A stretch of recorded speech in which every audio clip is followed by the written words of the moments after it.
அன்பு சொந்தங்கள் அனைவருக்கும் வணக்கம் நண்பர்களே. நாம் இன்னைக்கு இந்த பதிவில் சனி பகவானை ராசி அதிபதியாக கொண்ட மகர ராசி அன்பர்களுக்கு அடுத்த 15 நாட்களில் வரவிருக்கும் கிரக நிலைகள் மாற்றங்கள் மூலம் ஏற்படும் சாதகமான பலன்கள் என்ன, பாதகமான பலன்கள் என்ன, இந்த பாதகமான பலனிலிருந்து நீங்கள் என்ன செஞ்சால் விடுபட முடியும், இது பற்றின முழுமையான தகவலையுமே உங்களுக்காக இந்த பதிவில் சொல்லியிருக்கோம். இந்த பதிவு நீங்கள் பயன்பெறும் வகையில் அமையும், அதனால் ஸ்கிப் பண்ணாமல் முழுமையாக பாருங்கள். நீங்கள் இப்போ தான் ஃபஸ்ட் டைம் நம்மளோட சேனலை பார்க்குறவங்களா இருந்தால் மறக்காமல் சப்ஸ்கிரைப் பண்ணி வச்சுக்கோங்க. இந்த மகரம் ராசியில் உள்ள உத்திரம், திருவோணம், அவிட்டம் 3 நட்சத்திரக்காரர்களுமே உங்களோட வாழ்க்கையில் வரக்கூடிய காரிய தடைகள் விலகி செல்வ நிலை மேலோங்க உங்களோட ராசிக்குரிய கடவுளான பைரவரை வழிபட்டு வருவதன் மூலம் நல்ல ஒரு முன்னேற்றத்தை உங்களால் காண முடியும். உங்களோட வாழ்க்கையில் ஏற்படும் காரிய தடைகளும் கஷ்டங்களும் விலகி செல்வ நிலை மேலோங்க சனிக்கிழமையில் நீங்கள் பைரவர் வழிபாடை மேற்கொள்வது உங்களோட வாழ்க்கையில் நல்ல ஒரு முன்னேற்றத்தை உண்டாக்கி கொடுக்கும். நீங்கள் செய்யக்கூடிய செயல்களில் ஏற்படும் தடைகள் நீங்கி செல்வ நிலை மேலோங்க பைரவர் உங்களுக்கு உறுதுணையாக இருப்பார். மேலும் உங்களுக்கு பைரவர் பகவான் பிடிக்கும் என்றாலும் இந்த வீடியோ பதிவின் கமெண்ட்ல ஓம் ஸ்ரீ பைரவருக்கு போற்றி அப்படிங்கிற பதிவை 3 முறை பதிவிடவும் செய்யுங்க. பைரவரின் அருளால் உங்களோட வாழ்க்கையில் ஏற்படும் தடைகள் எல்லாம் நீங்கி நீங்கள் செய்யக்கூடிய அனைத்து நல்ல விஷயங்களுமே உங்களுக்கு சாதகமாக அமைய நாங்கள் வாழ்த்துக்களையும் பைரவரிடம் பிரார்த்தனையும் செஞ்சுக்கிறோம். தொடர்ந்து நாம் இந்த மகரம் ராசியில் உள்ள 3 நட்சத்திரக்காரர்களுக்கும் ஏற்பட்டிருக்கும் கிரகநிலை எப்படி அமைஞ்சிருக்கு அப்படின்னு பார்க்கறதுக்கு முன்னாடி இந்த மகர ராசிக்கு அதிபதி சனி பகவானாக இருக்கார். சனி பகவான் அதிபதியாக இருக்கிறதுனாலேயே இந்த மகர ராசிக்காரங்களோட குணம் எப்படி இருக்கும் அப்படின்னு பார்த்தா ரொம்பவுமே இரக்க குணம் கொண்டு காணப்படுவாங்க. எந்த ஒரு விஷயமா இருந்தாலும் சரி மனித நேயத்தோடு செயல்படணும் அப்படிங்கிறத விரும்பக்கூடியவங்க நீங்கள். எதையுமே எளிதில் கிரகித்துக்கொள்ளும் தன்மை உங்ககிட்ட இருக்கும்.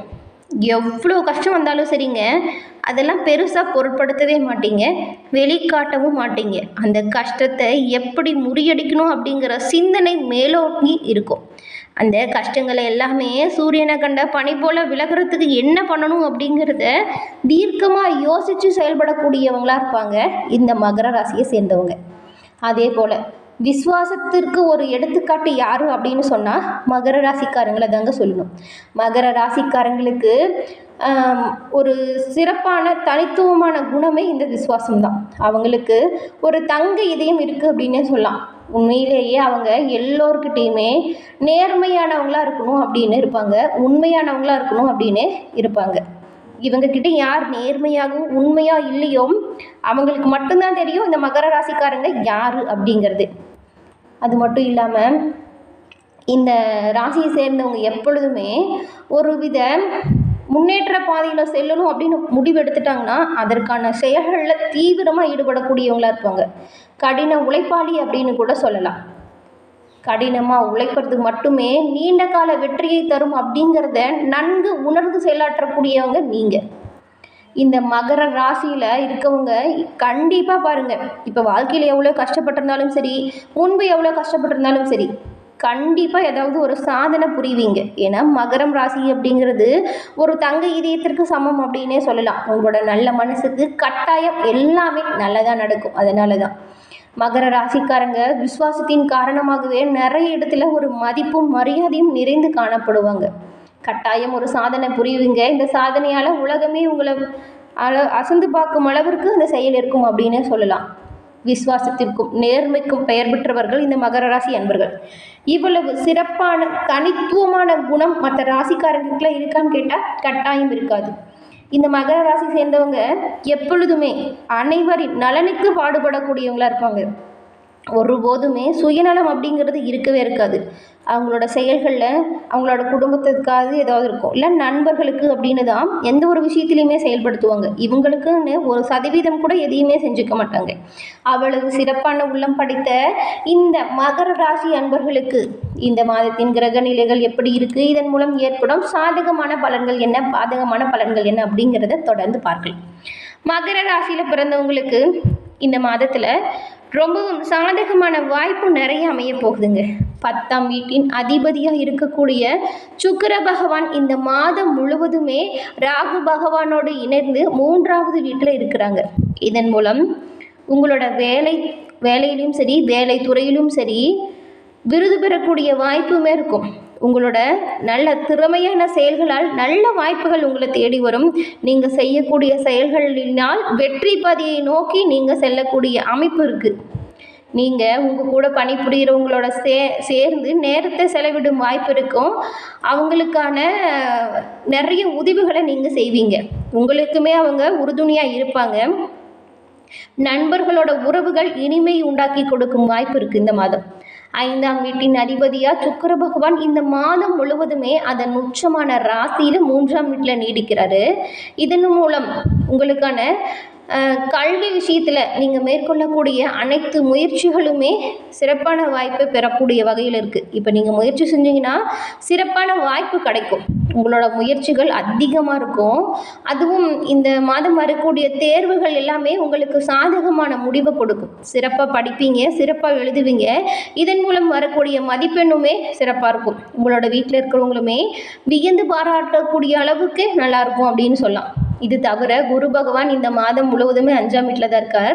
இதன் காரணமாக நீங்கள் கல்வியில் சிறப்பாக செயல்பட இன்னுமே நிறைய வாய்ப்பு கிடைக்கும்.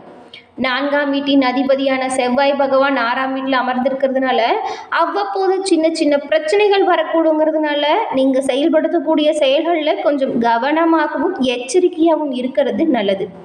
ஏன்னா 4ஆம் வீட்டிற்கும் 6ஆம் வீட்டிற்கும் சம்பந்தம் இருந்தால் குடும்பத்தில் சண்டை சச்சரவுகள் அவ்வப்போது வந்த வண்ணம் இருக்கும். இதை தவிர்க்க நீங்கள் விட்டு கொடுத்து போகிறதும் அனுசரித்து போகிறதும் நல்லது.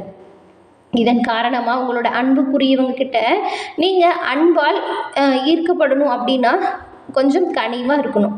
நீங்கள் அவங்களை எல்லா இடங்கள்லையுமே குடும்பத்தில் இருக்கிறவங்கள எந்த ஒரு காரணத்துக்காகவும் விட்டு கொடுத்து பேசாமல் இருந்தாவே ரொம்பவும் நல்லதாக இருக்கும். மேலும் குழந்தைகள் மற்றும் குடும்பத்தோடு சேர்ந்து வெளியில் எங்கேயாவது போகிற மாதிரியான வாய்ப்பு கிடைக்கும். அதன் மூலியமே ஒரு இன்பமான சூழ்நிலையை உங்களால் உருவாக்க முடியும். மாதத்தின் தொடக்கத்திலும் புதனும் சூரியனும் உங்களோட வாழ்க்கையில் ஒரு தீவிரத்தை தரும் மற்றும் பரஸ்பர உறவுகள் ஈடுபடும் வாய்ப்புமே அமைச்சு கொடுப்பார். இனிமையாக நீங்கள் இருக்கக்கூடிய வாய்ப்பு இருக்கும். 6ஆம் வீட்டில் அமர்ந்திருக்கும் செவ்வாயின் 7ஆம் பார்வை உங்களோட 12ஆம் வீட்டில் இருக்கிறதுனால செலவுகள் எல்லாமே ஓரளவுக்கு கட்டுப்பட்டு செலவுகள் குறைந்து காணப்படும். 2ஆம் வீட்டிற்கு பார்வை உங்களோட 12ஆம் வீட்டில் இருக்கும் பொழுது இந்த செலவு விஷயத்தில் உங்களுக்கே ஒரு அளவுக்கு யோசனை வரும். எந்த விஷயம் நமக்கு தேவை, எந்த விஷயம் நமக்கு தேவையில்லை அப்படிங்கிறத புரிந்து செயல்படுவீங்க. செலவுகள் எல்லாமே ஒரு கட்டுக்குள்ளே கொண்டு வரக்கூடிய வாய்ப்பை இந்த கிரக நிலைகளால் அமைகிற மாதிரி இருக்கும். அதை நீங்கள் கண்டிப்பாக யூஸ் பண்ணிக்கோங்க. அது மட்டும் இல்லாமல் 6ஆம் வீட்டில் செவ்வாய் அமர்ந்திருக்கும் பொழுது நோய்களை எதிர்த்து போராடும் தைரியத்தையும் ஆற்றலையும் நீங்கள் பெற முடியும். இதனால் பழைய நோய்களில் இருந்து விடுபடவும் மற்றும் புதிய நோய்க்கு ஆளாகாமலும் பாதுகாக்கக்கூடிய வாய்ப்பு இருக்குது. சுக்கிர பகவான் ராகுவும் 3ஆம் இடத்தில் அமர்ந்திருக்கிறதுனால ஆரோக்கியத்தில் அவ்வப்போது சின்ன சின்ன பிரச்சனைகள் வந்து போகுமே தவிர எந்த ஒரு பெரிய பாதிப்பும் வராது. அதனால் நீங்கள் தைரியமாக இருக்கலாம். உணவு பழக்க வழக்கத்தில் கட்டுப்பாடாக இருங்க. இந்த தேவையில்லாமல் வெளியில் அதிகமாக சாப்பிட்றது எல்லாமே நீங்கள் இந்த மாதம் தவிர்க்கணும். வயிறு சம்மந்தப்பட்ட பிரச்சனை வந்துச்சுன்னா உடனே மருத்துவரை அணுகிறது ரொம்பவும் நல்லதாக இருக்கும். அதே போல் இந்த வருடம் உங்களுக்கு வரப்போகும் சனி பயிற்சி எப்படி இருக்கும் அப்படின்னு பார்த்தா, சனி பகவானை பொறுத்த வரைக்கும் சூரிய குடும்பத்தில் கடைசி கிரகமாக இருக்கார். வாயு கிரகமான சனி பகவான் கர்மகாரகனாக இருக்கார்.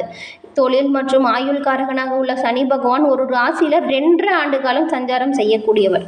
மனித வாழ்க்கையில் அதிக தாக்கத்தை ஏற்படுத்தும் கிரகமுமே இதுதாங்க. இந்த பயிற்சி மூலம் மகர ராசிக்கு 3ஆம் இடமான மீன ராசியில் சனி பகவான் அமர இருக்கும் சூழ்நிலையில் நீங்கள் கோச்சாரப்படி சனி பகவானுக்கு 3, 6, 11ஆம் இடத்துல ராஜயோகத்தை தரக்கூடிய இடங்களில் தாங்க அமைகிறாரு. அது மட்டும் இல்லாமல் கடின உழைப்பாளிகளான மகர ராசி அன்பர்களுக்கு நுணுக்கமான அறிவை பெற்று விளங்கக்கூடிய வாய்ப்பு இருக்கும். முயற்சியை கைவிடாத உங்களோட உழைப்பால் முன்னேற்றம் காணும் வாய்ப்புமே பெறுவீங்க. நேர்மையாக இருக்கும் இவங்களுக்கு சனி பகவானின் பலம் பக்கபலமாக அமையும். மகரம் ராசிக்காரர்களுக்கு சோம்பலாக எப்பவுமே இருக்காதீங்க. சோம்பல் உங்களுக்கு எதிரி.